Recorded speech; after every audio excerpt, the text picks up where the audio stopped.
ये कौन सा लोकतंत्र है जो दृश्य और तस्वीरें बंगाल से आ रही हैं और पूरा का पूरा गोदी मीडिया खामोश है, केंद्र की मोदी सरकार खामोश है। क्या हम बंगाल को मणिपुर बनाना चाहते हैं? बंगाल के चुनाव का परिणाम आने के बाद कहीं खुशी कहीं गम का माहौल है। जाहिर सी बात है, जहां पे जो पार्टी चुनाव जीती है उसको जश्न मनाने का हक है, लड्डू बांटने का हक है। लेकिन जो लोग चुनाव में हारे हैं उनको मारने का, पीटने का, उनके कार्यालय जलाने का, हिंसा करने का या उन पार्टियों के समर्थकों को सड़कों पर पीटने का अधिकार किसने दिया है?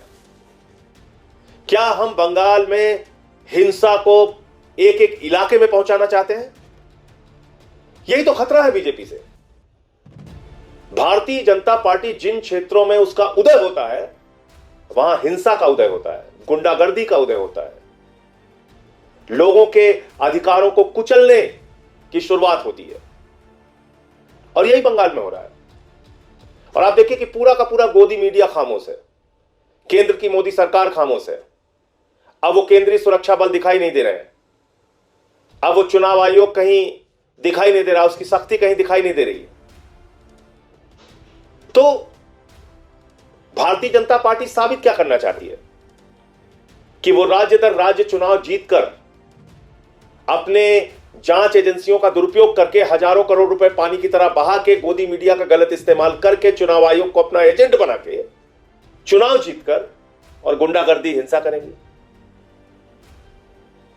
क्योंकि यह आपको सोचना होगा कि देश तो आपका है। क्या हम इस देश के एक हिस्से में हो रही हिंसा पर खामोश रह सकते हैं या उसको जायज ठहरा सकते हैं? कल मैंने देखा कि वहां पे लेनिन की मूर्ति तोड़ी जा रही थी। वहां मैंने देखा कि किस तरीके से बंगाल में टीएमसी के कार्यालय जलाए जा रहे हैं, टीएमसी के कार्यकर्ताओं को दौड़ा दौड़ा के मारा जा रहा है।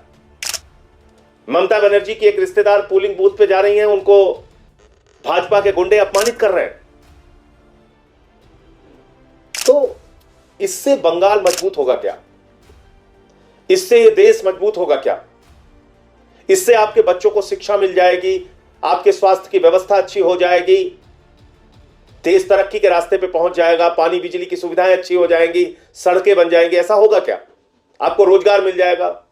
नहीं, एक नया रोजगार आपको मिल गया, हिंसा का रोजगार, गुंडागर्दी का रोजगार, अवैध वसूली का रोजगार, तानाशाही करने का रोजगार। यह रोजगार मिल गया बंगाल में आपको। तो इसलिए मैं यह कहना चाहता हूं कि यह रोने धोने का समय नहीं है, रोने धोने और निराश होने का समय नहीं है।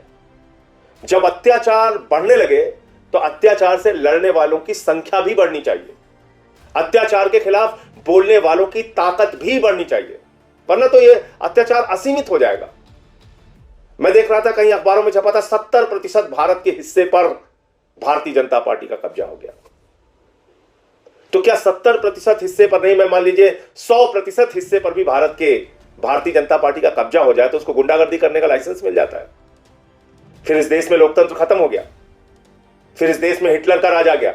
अगर 100% हिस्से पर भारतीय जनता पार्टी का कब्जा हो जाए तो वो जो जिसके घर में घुस के चाहेंगे उसको जला देंगे, मार देंगे, लड़ाई करेंगे, झगड़ा करेंगे, गाली गलौज करेंगे, रास्ते पर चलने नहीं देंगे, महिलाओं के साथ अभद्रता करेंगे, श्री रामकृष्ण परमहंस जी का आश्रम उजाड़ेंगे, ये करेंगे। तो इसलिए मुझे लगता है कि ये रोने धोने निराश होने का समय नहीं है, बल्कि इनसे और लड़ने की रणनीति बनाने का वक्त है। देखिए, चुनाव के लिए जो तंत्र इन्होंने विकसित कर लिया है अपना, हजारों करोड़ रुपए पानी की तरह बहाते हैं, ईडी सीबीआई पुलिस का दुरुपयोग करते हैं, केंद्रीय सुरक्षा बल लगाते हैं, चुनाव आयोग के जरिए एसआईआर के माध्यम से लाखों करोड़ों वोट कटवाते हैं और उसके बाद चुनाव जीत जाते हैं। कहते बहुत लोकप्रिय है, बहुत लोकप्रिय हो गए मोदी जी, चोरी करके लोकप्रिय हो गए मोदी जी, लोकतंत्र को लूट कर लोकप्रिय हो गए मोदी जी, चुनाव में धांधली करके लोकप्रिय हो गए मोदी जी, बहुत लोकप्रिय हो गए मोदी जी। चल रहा है, ढोल पीटा जा रहा है, गोदी मीडिया लगा हुआ है गुणगान में। लेकिन इस तरह से इस देश की जो खूबसूरती है, विविधता में एकता, भारत की विशेषता जो है वो खत्म हो जाएगी निश्चित तौर पे, ये मान के चलिए। इतना विभाजन कर दिया इन्होंने समाज के अंदर कि बहुत मुश्किल वक्त है, इसमें आप सबको एकजुट होकर इनके खिलाफ आवाज उठानी पड़ेगी। किसान आंदोलन इस बात का उदाहरण है।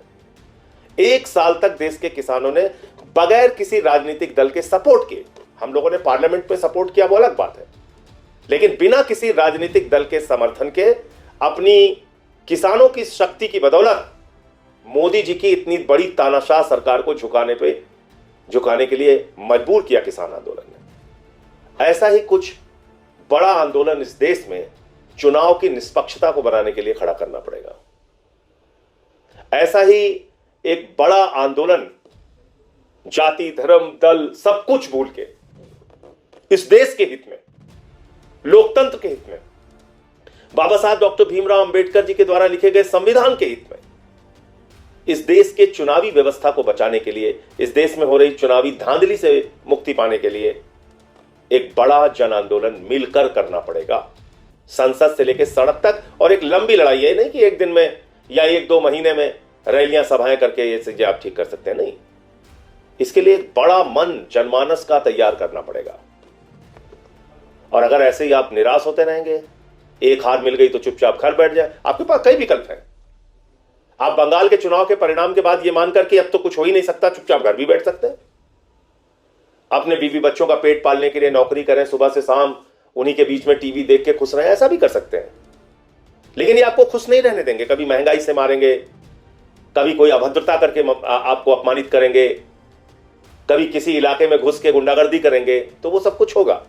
आपको तय करना, अगर इस देश से प्यार है तो कैसा देश आप चाहते हैं, कैसी राजनीति आप चाहते हैं, कैसा नेता अपने लिए आप चाहते हैं। वो जो शिक्षा, स्वास्थ्य, बिजली, पानी, रोजगार, सड़क की बात करें, या वो जो कहे कि हमें शमशान बनाना है गांव-गांव में, जो ये कहे कि हम तो मछली खा रहे हैं इसलिए हमको वोट दे दो, मुजरा जैसे शब्दों का इस्तेमाल करे, कहे कि हम तो कपड़े देख के पहचान लेते हैं, जिसके राज में लाखों करोड़ रुपए का लोन अपने चंद पूंजीपति मित्रों को दे दिया जाए, जिसके राज में देश की तमाम लाखों करोड़ की संपत्तियां अपने एक दोस्त को दे दी जाए, और उसके बावजूद हमें किसी बात पे गुस्सा नहीं आता। आपको 2-3 चीजें करना पड़ेगा। ये गोदी मीडिया का तो मिलकर आपको बहिष्कार करना पड़ेगा। इसका एकदम से जब तक आप ये गोदी मीडिया के टीवी चैनल देखते रहेंगे, आपका मानस स्वस्थ हो ही नहीं सकता, आपका मन ठीक हो ही नहीं सकता, क्योंकि इतनी नफरत आपको परोसी जा रही है, दिन रात आपके दिमाग में झोंकी जा रही है। और देश का माहौल खराब कर दिया गोदी मीडिया ने। आपको रणनीति बनानी पड़ेगी कि कैसे चुनाव निष्पक्ष हो इस देश के अंदर, कैसे लोकतंत्र के अंदर अपनी भागीदारी जनता ईमानदारी से सुनिश्चित कर सके। आप देखिए, तमिलनाडु में 1 सीट मिली है बीजेपी को, सिर्फ 1 सीट, क्योंकि वहां जानते थे कोई धांधली करेंगे तो पकड़े जाएंगे। केरल में 3 सीट मिली है, क्योंकि जानते थे वहां धांधली करेंगे तो पकड़े जाएंगे। तो उन राज्यों में इन्होंने कुछ नहीं किया।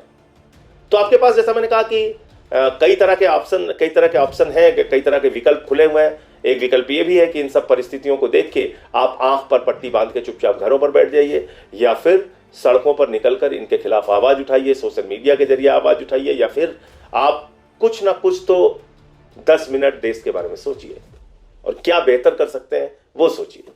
अगर आपको लगता है कि इस प्रकार की हिंदू मुसलमान की राजनीति, हिंसा की राजनीति, जातियों के बीच में भेद पैदा करने की राजनीति अच्छी है देश के लिए, तो फिर ठीक है, फिर तो जैसा चल रहा है वैसे चलेगा।